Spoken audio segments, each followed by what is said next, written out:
But first, let's kick things off by looking at the headlines of the week with Will Richmond, digital news editor for the Herald News. Hello, Will. It's good to talk to you. Hi, Donna. How you doing? I know you're used to Keith, but here I am today. Keith has the day off. We have a few stories on tap. Let's start off with the City Job Fair, which is coming up May 15th. And from what I understand, the update is no Amazon applications are being taken. Yes, we had initially been told by a staffer in the mayor's office that there would be someone taking applications at the job fair. We were informed this morning by others that that is not the case. There will be people there from the Career Center who will be taking people's contact information if they want to be notified, but at this point, it appears that Amazon, especially for the warehouse jobs, that will all be handled online. You can also go online now to apply for some of the upper level type jobs that they'll be offering. Now, I know that the Fall River Career Center has been working initially to get people to apply to the Amazon jobs. Are they still doing that, the Career Center? Yes, the Career Center is serving as a contact point. They're not the Career Center, though, I don't believe is taking applications. They're kind of serving as a go-between to provide the information on where to apply. But the job fair is the annual spring job fair, which is taking place at Government Center on May 15th? Yes, this is the annual fair that they've been doing for, I think, 4 or 5 years now in the atrium at Government Center. So they're still expecting a number of job providers there to take applications. So even if you're looking for something beyond Amazon, that will be the place to go. Yes, I've actually covered that many years. They get tons of people. It's all day long. I know they open up that job fair to the veterans first for the first hour, I believe, and then the rest of the public is welcome to attend. Usually they have 60, 70 vendors, police departments, Navy, Army, private businesses. So if people do want to apply for any kind of job, that is the place to go. And again, that is coming up on May 15th and will be held at Government Center. Both Will and I will have more information as it becomes available to us. Now, moving on, teachers went before a City Council subcommittee this week for arguing for level funded school department budget. Can you give us some details about that? Yes, well, the push is on from the school department side for a level services budget. That would mean no new funds within the budget, but maintaining what is currently in the operating budget. With that, however, comes a pretty hefty budget increase due to things such as contractual raises, obligations of the city taking over costs, such as for the school resource officers, with the school department now taking over the costs, some of those costs from the city. So as part of this, there was a large group of teachers who attended the subcommittee meeting or council subcommittee meeting this week to make their case, as ultimately it is the city council that has the final vote on the municipal budget, including what's spent on the school side. Yes, right now the negotiations are in progress. I know the full city council gets the budget on June 1st. They have 30 days to review it and approve it. I also know that the school committee is meeting for several days next week to draft their budget to actually submit as part of that package. Right. Well, the school committee initially offered their initial proposal at their meeting last week.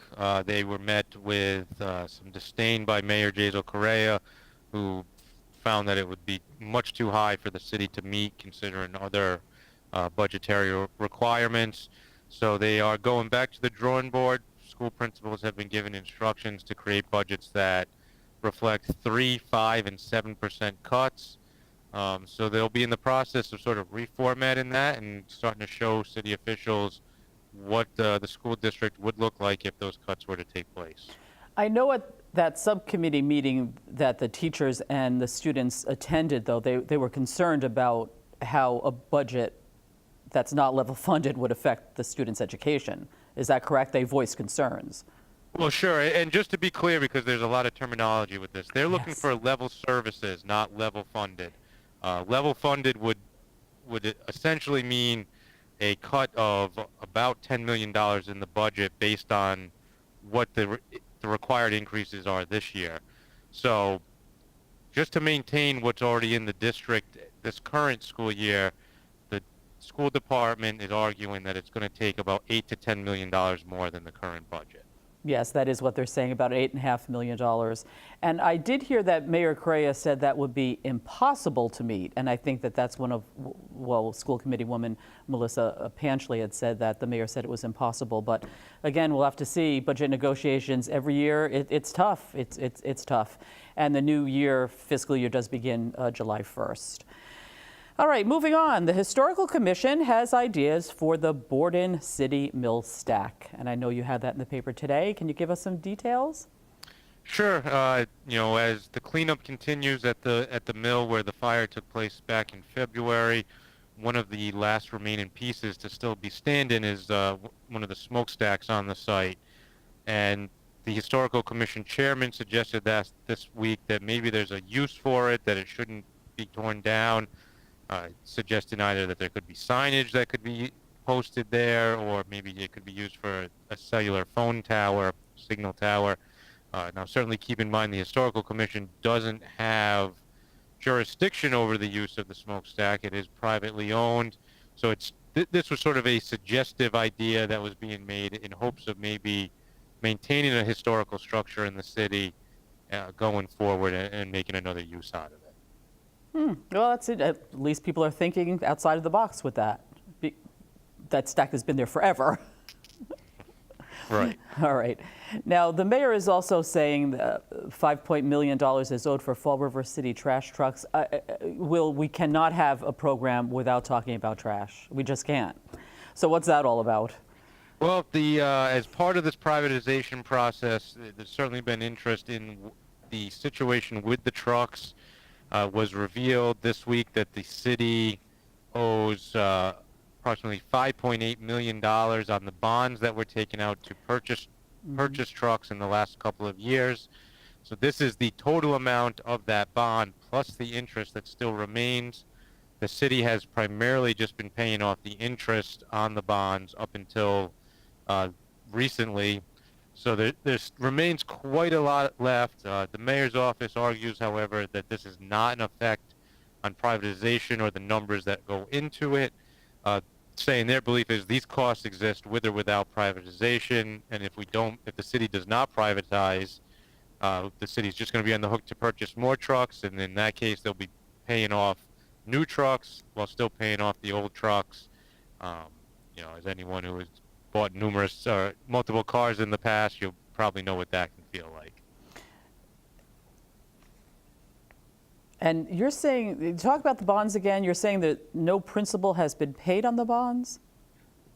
Correct. Until recently, I believe a payment was made this year on some of the principal, but up until that point, only interest had been paid on the bonds, meaning that none of the principal had been paid off, which is why there remains such a large amount over and above the original bonding amount. Okay, thank you for that clarification. Now, what's coming up for the week? More trash. We'll continue to, really? dig into the Fall River trash situation, see what the effects are, what the city council is thinking, and what the overall numbers are continuing to be going forward.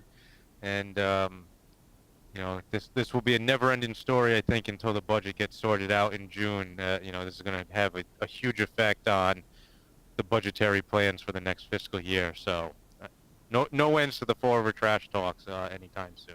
Yes, and you'll be covering the school committee negotiations too with the contract negotiations, correct? Right. Okay, very good. All right, well, Will, it was a pleasure to talk to you. Have a great week, and we'll talk to you next week.